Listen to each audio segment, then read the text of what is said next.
इस वीडियो में बात करेंगे सीजीएल 2022 में जिनको भी postal assistant, sorting assistant allocate हुआ था, उनके डिवीज़न एलोकेशन में जो अभी गड़बड़ी चल रही है उस पॉइंट पर अलग अलग रीजन में क्या कुछ चल रहा है, इसको लेकर के मैं सब कुछ इस वीडियो के अंदर कवर करने वाला हूँ। आपकी तरफ से क्या स्टेप होना चाहिए, क्या कुछ आप कर सकते हो, वो भी इसके अंदर बताया गया है।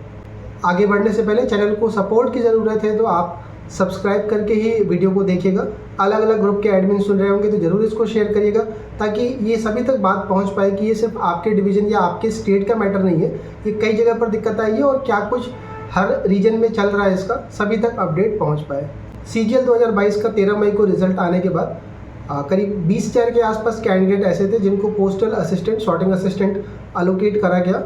उनका सबसे पहले स्टेट ऑप्शन फॉर्म भरा गया। स्टेट ऑप्शन फॉर्म ऑनलाइन था। स्टेट फॉर्म भरवाने के टाइम पर इन्होंने साफ साफ कहा था कि जो लोग यूआर के थ्रू सेलेक्ट हुए, यानी कि जो रिजर्व कैटेगरी के कैंडिडेट है, ओबीसी, एससी, एसटी के, अगर आप जनरल से सिलेक्टेड है तो आपको जनरल से ही एलोकेट किया जाएगा। ये बात कैंडिडेट को पता थी। एलोकेशन किया गया ऑनलाइन, स्टेट ऑप्शन फॉर्म मांग करके एलोकेशन का रिजल्ट दिया गया। उसमें कोई दिक्कत नहीं है। स्टेट का जो रिजल्ट आया, यानी कि जो स्टेट एलोकेट किया गया, वो सब कुछ एक्यूरेट था। कैंडिडेट ने जो भी ऑप्शन फिल किया था उनको अपने रैंक, मेरिट के हिसाब से एलोकेशन मिला।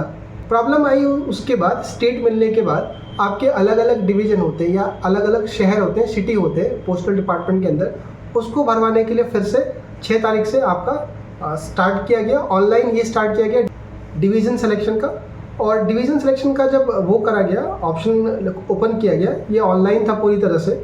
बहुत सारे स्टेट में कैंडिडेट ने आरटीआई की मदद से कि किस डिवीज़न में कहाँ कहाँ पर सीटें हैं, किसी को शॉर्टिंग असिस्टेंट पहले चाहिए थी, उसी हिसाब से उन्होंने अपना ऑर्डर बना के ऑनलाइन फीड कर दिया।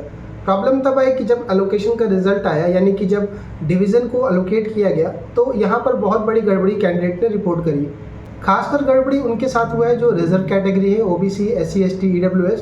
प्रॉब्लम ये है कि जिनकी रैंक अच्छी है उनको अपना जो फर्स्ट उन्होंने ऑप्शन जो भरा हुआ था वो ना दे करके जो उनसे नीचे के रैंक वाले थे उनको वो लोकेशन या वो जगह दे दी गई। पहली बारी में तो ये लगा कि कहीं ऐसा तो नहीं हुआ कि कहीं वो कैंडिडेट जो नीचे हैं वो कोई अदर कैटेगरी से बिलोंग कर रहे हैं या फिर ईडब्ल्यूएस में है या फिर ओबीसी में है, कहीं वो फिजिकल हैंडीकैप्ट वाला कैटेगरी। सभी कुछ जब चेक किया गया तो सब कुछ ओके रहा था।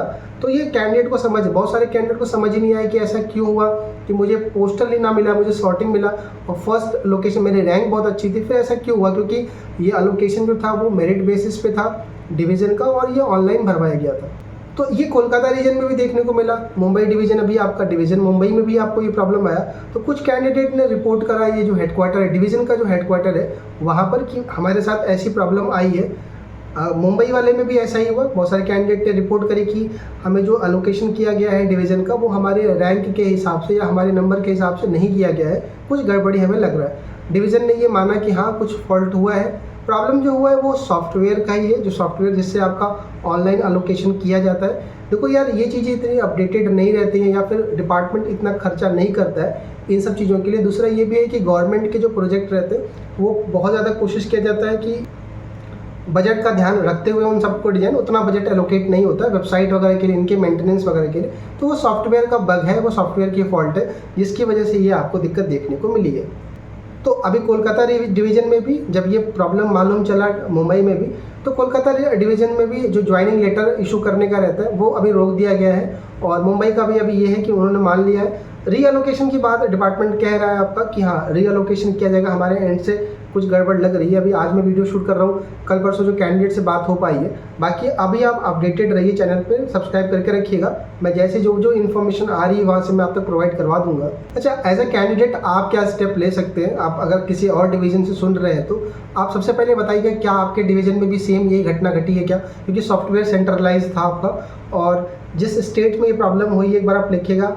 क्या ये जनरल वालों के साथ भी हुआ है कि सिर्फ reserve category, OBC, SC, ST के साथ हुआ है? वो भी आप लिख के बताइएगा।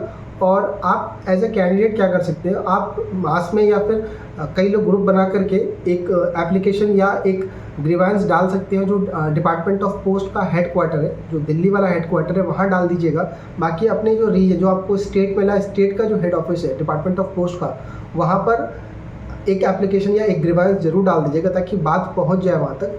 अगर डिपार्टमेंट तक ये चीज़ पहुंची है तो कहीं ना कहीं सॉफ्टवेयर का फॉल्ट रहा है तो वो रीअलोकेशन किया जाएगा। सवाल उठता है कि अब आगे कितना और टाइम लग सकता है। तब डिपार्टमेंट के पास है कि सॉफ्टवेयर को अपडेट करवाते हैं, या फिर जो आपने ऑनलाइन फीडिंग करी थी उसको लेकर के जैसे पहले किया करते थे कि ऑफलाइन तरीके से आपका वो करते थे, ये अब उनके पास रहेगा। फिर भी थोड़ा डिले तो देखने को मिलेगा, लेकिन उन सबसे ज़्यादा ज़रूरी है कि जिन लोगों ने ऑप्शन फॉर्म भरा था, बेसिकली वही लोग थे जिनको अपना स्टेट चाहिए था। मैक्सिमम जिनको नहीं चाहिए था उन्होंने ऑप्शन फॉर्म भरा ही नहीं आपका, राइट, जिन पोस्ट को नहीं लेना था। तो उनके साथ थोड़ा सा अगर लेट भी होता है तो कोई दिक्कत नहीं है, एटलीस्ट अपना पास का लोकेशन मिलना बहुत ज़रूरी है।